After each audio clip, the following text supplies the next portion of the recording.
الأفكار السلبية اللي كتجيك في بالك ماشي حقيقة. اللي كيوقع هو أنه في العقل ديالنا كيكونوا كيدوروا واحد الأفكار سلبية، وحنايا كنتعاملوا معاهم على أساس أنهم حقيقة مؤكدة. مثلا أنا فاشل، أنا حتى شي واحد ما كيبغيني، أنا ما غاديش نقدر نوصل للأهداف ديالي، أنا كندير بزاف ديال الأخطاء وما كنعرفش نتعامل. ولكن اللي بغيت نقول لك هو أنه الفكرة كتبقى مجرد فكرة، ماشي حقيقة، وانت ما خاصكش تصدق أي حاجة كيقولها لك عقلك. كاينة واحد التقنية اللي سميتها cognitive diffusion، اللي كتخليك تخلق مسافة بينك وبين الأفكار ديالك. وباش نفهموا هذا المبدأ ولا هذه التقنية غادي ناخدو مثال بسيط. مثلا إلا قلتي أنا فاشل، كتكون دمجتي راسك مع الفكرة وكتولي كتعتقد أن هذه حقيقة، في حين أنك إلا قلتي أنا عندي واحد الفكرة في دماغي كدور كتقول لي أنني إنسان فاشل، هنا كتكون خلقتي مسافة بينك وبين الفكرة اللي كدور لك في دماغك. وهاد المسافة اللي كتكون خلقتي هي اللي كتحميك وما كتخليش هذيك الفكرة السلبية أنها تتحكم فيك. ناخدو مثال آخر. مثلا اتصلتي بشي واحد وما جاوبكش في التليفون، أول فكرة كطيح لك في بالك هي أنه هاد الإنسان ما كيبغينيش.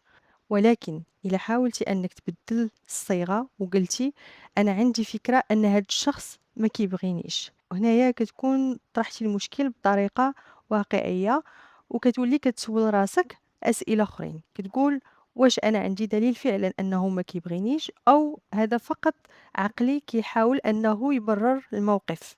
ومن بعد كيبداو كيبانوا ليك مجموعة ديال الاحتمالات اللي ممكن بسببها أن هاد الشخص ما جاوبكش. يمكن أنه مشغول، يمكن أنه ما شافش التليفون، أو يمكن أنه عنده شي مشكل، ويمكن أنه ما بغيش أصلا يجاوب في التليفون. هادشي ما عندوش علاقة بك نتايا، هذاك حقه.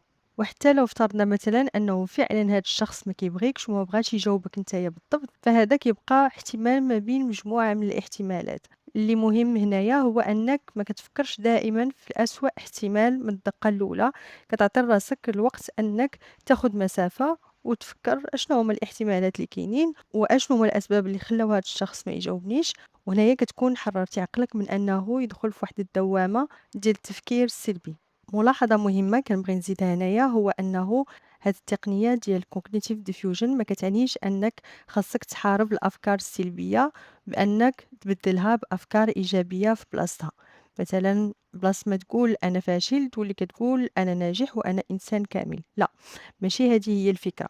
هنايا الcognitive diffusion كتعني أنه خاصك فقط تعرف أنه الفكرة مجرد فكرة بلاص ما تدخل في ديك الدوامات ديال التفكير السلبي كما سبق ليا وقلت. فاش كتخدم هذه التقنية كترجع للحاضر وكتعرف أنه هذه مجرد فكرة، وأنه الوجود ديالك والسيرورة ديال اليوم ديالك ما غاديش توقف. انت غادي تكمل حياتك كما مولف، والفكرة كتبقى مجرد فكرة في دماغك. وغالبا فاش كتكون كدير حصة مع أخصائي نفسي أولا مع كوتش، هو كيخدم معاك هاد النقطة هادي باش كيقدر أنه يلتقط كاع الأفكار السلبية اللي عندك، وكيعاونك أنك تخرج من ديك الدوامة ديال الأفكار السلبية، باش أنك تعرف أنه تقدر تكون هاد الأفكار ماشي حقيقية، وهي مجرد أفكار كبرتيها في دماغك وعطيتيها أكتر من الحجم ديالها، وخليتيها هي اللي كتحدد شكون هو نتايا وكيفاش غادي تعيش حياتك. بل وانك شي مرات كتخلي هاد الافكار السلبيه كيوقفوا لك حياتك وكتوقف وكتسنى انها تبدل او انها تمشي، في حين انها مجرد فكره وما خصهاش تعرقل لك حياتك. خاصك تخدم على هاد الافكار السلبيه انك تطردها من دماغك، ولكن قبل ما تبدا تخدم عليها خاصك اول حاجه ديرها هي انك تعرف بعدا انها مجرد افكار وماشي حقيقه. حنا النهار كامل ملي كنفيقو حنايا كنفكرو كيدوزو آلاف وملايين الأفكار في دماغنا. إلا جينا كل فكرة دازت في دماغنا نخلقوا معاها معركة ونجلسوا نحلوا فيها ونناقشوا فيها، أو أننا مثلا نجلسوا نحاولوا أننا نخدموا عليها ونطردوها، فهاد الشيء غادي يخلينا نعياو بزاف وغادي نوصلوا لواحد الإجهاد ذهني وعقلي اللي كبير بزاف، وحتى على مستوى النفسية ديالنا غنكونوا منهكين نفسيا. المرة الجاية فاش تجيك شي فكرة سلبية حاول أنك دير هاد 3 ديال الخطوات. أول حاجة حاول أنك تلاحظ الفكرة ديالك وتحددها.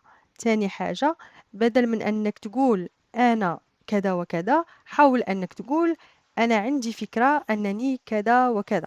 وتالت حاجة هي سول راسك واش هادي حقيقة مؤكدة ولا مجرد تفسير كيعطيه ليا عقلي لواحد الموقف. فاش تطرح هذا السؤال، الهدف ماشي هو انك تلقى الجواب المثالي، ولكن اهم حاجه كنقلبوا عليها هو انك ما تبقاش مسجون في ديك الدوامه ديال الافكار السلبيه اللي كتجي، ودير مسافه بينك وبين نتايا شكون وبين الافكار ديالك. جرب دير هذه التقنيه وقول لي شنو تبدل في الاحساس ديالك.